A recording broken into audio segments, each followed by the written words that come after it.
The 1850s were an increasingly tense time in the United States.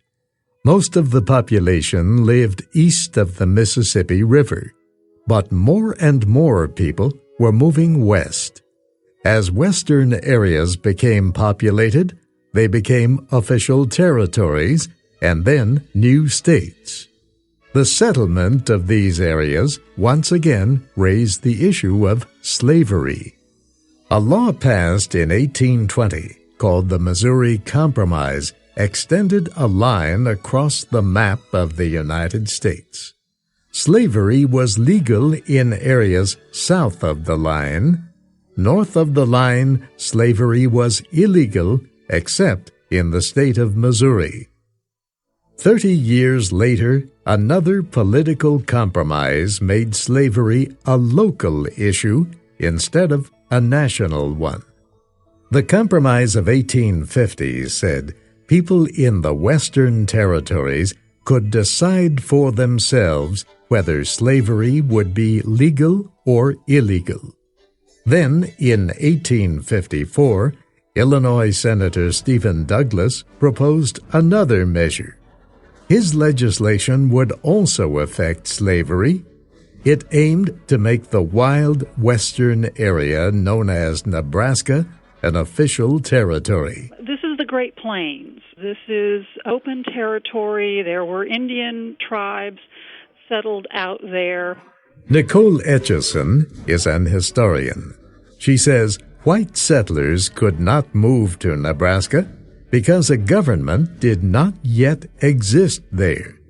They wanted the U.S. Congress to open the area to settlers. Investors wanted Congress to act, too, so Nebraska could support a railroad. Nebraska lies north of the line drawn by the Missouri Compromise of 1820. As a result, slavery would be banned in the territory, but slavery was permitted in the state next to Nebraska, Missouri. Slaveholders in Missouri did not want Nebraska to become a free territory. They were afraid their slaves would flee to it. They felt threatened by the free states and territories around them. So Senator Douglas proposed that the large Nebraska area be split in two. The northern part would be known as the Nebraska Territory. The southern part, next to Missouri, would be known as the Kansas Territory. The senator said that settlers in both territories had the right to decide whether their lands would accept slavery. He argued that the Compromise of 1850 had given the same right to people in two other territories, New Mexico and Utah. And he claimed that same right was meant for the people of all future territories. Douglas noted that in the past, the federal government sought to divide free states from slave states by making a line across a map. He said dividing up land was not the answer. He said the people in a state or territory had the right to decide for themselves. This right was known as popular sovereignty. Historian Nicole Etchison says popular sovereignty required faith in the American political process. Stephen Douglas argued that the foundation of American political philosophy is that the people get to decide, the voters get to decide issues, and there was no reason why they couldn't decide the slavery issue, just like they decided any other political issue. Douglas argued that the Compromise of 1850 took the place of the Missouri Compromise of 1820. The new Kansas-Nebraska Act, he said, simply recognized the fact that the Missouri Compromise was dead. A number of anti-slavery senators denounced the Kansas-Nebraska bill. They said it was part of a Southern plan to spread slavery wherever possible. They also said Stephen Douglas was using the measure for political purposes. They said he wanted to be president and was hoping to influence voters in southern states. Opposition to the Kansas-Nebraska bill was extremely strong in the northern states. In city after city, large public gatherings were held. Businessmen organized many of the meetings. They were angry at Douglas because he had reopened the dispute about slavery. They feared that the dispute would hurt the nation's economy. Northern religious leaders also united against the bill. Thousands signed protests and sent them to Congress. Douglas criticized the clergymen. He said they should stay out of politics. In the southern United States, the Kansas-Nebraska Act caused little excitement. Most Southerners were not interested in it. They believed the measure might help the cause of slavery, but they also believed it might lead to trouble. President Franklin Pierce did not like the bill.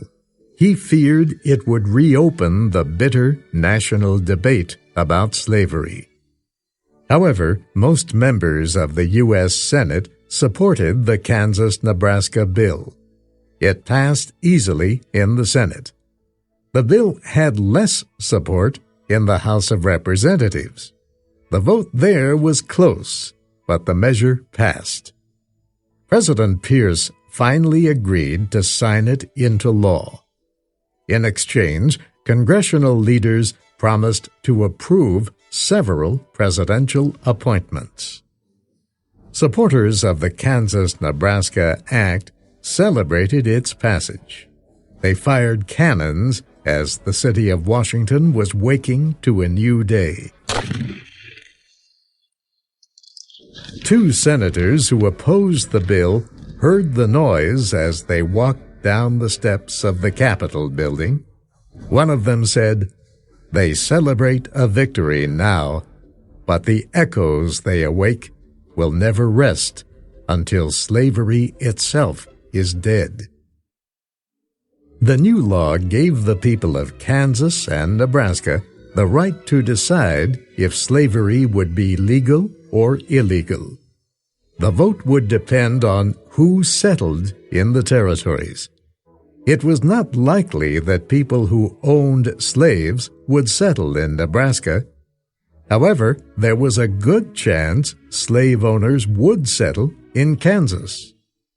Groups in the South organized quickly to help pro-slavery settlers move to Kansas. At the same time, groups in the North helped free state settlers move to Kansas. Historian Nicole Etchison says some of these settlers were abolitionists who believed slavery was wrong, but many were simply white farmers looking for new lands to settle.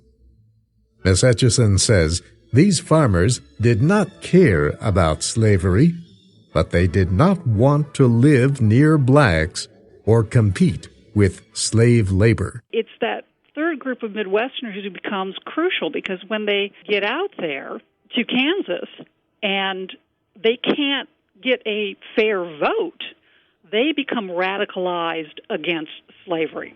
In Washington, President Pierce appointed Andrew Reeder as governor of the Kansas Territory. Pro-slavery settlers urged Reeder to hold immediate elections for a territorial legislature. They believed they were in the majority. They wanted a vote before too many free state settlers moved in. Governor Reeder rejected the demands. He decided to hold an election, but only for a territorial representative to the National Congress. On Election Day, hundreds of men from Missouri crossed the border into Kansas. They voted illegally, and the pro-slavery candidate won. The same thing happened when Kansas finally held an election for a legislature. Once again, men from Missouri crossed the border into Kansas. Many of them carried guns. They forced election officials to count their illegal votes. As a result, almost every pro-slavery candidate was elected to the new legislature. Nicole Etchison says many American elections in the 1800s had examples of violence, bad behavior, and wrongdoing. But the pro-slavery Missourians were extreme. It was obvious that there was egregious fraud in the elections in Kansas Territory. She says population counts at the time showed fewer than 3,000 voters in Kansas Territory. But pro-slavery candidates received up to 6,000 votes. The governor ordered an investigation. The investigation showed evidence of wrongdoing in 6 areas. New elections were held in those areas. This time, when only legal votes were counted, many of the pro-slavery candidates were defeated. Yet there were still enough pro-slavery candidates to hold a majority. Andrew Reeder understood he was governing a bitterly divided territory. He wanted to warn President Pierce about what was happening. So Reeder went to Washington. He met with Pierce almost every day for 2 weeks. He described how pro-slavery groups in Missouri were interfering in Kansas. He said if the state of Missouri refused to deal with the troublemakers, then the national government must deal with them. He asked the president to do something. Pierce agreed that Kansas was a serious problem. He seemed ready to act. Reeder returned home and opened the first meeting of the territorial legislature. The pro-slavery majority quickly voted to move to a town close to the Missouri border. It also approved several pro-slavery measures. Governor Reeder vetoed these bills, but the legislature rejected his veto and passed the new laws. The Kansas legislature also sent a message to President Pierce. It wanted him to remove Reeder as governor.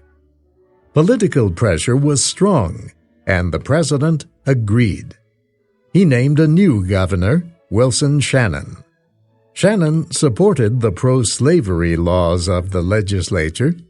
He also said Kansas should become a slave state like Missouri. Kansas settlers, who had voted against slavery, became extremely angry. Soon, the situation became violent.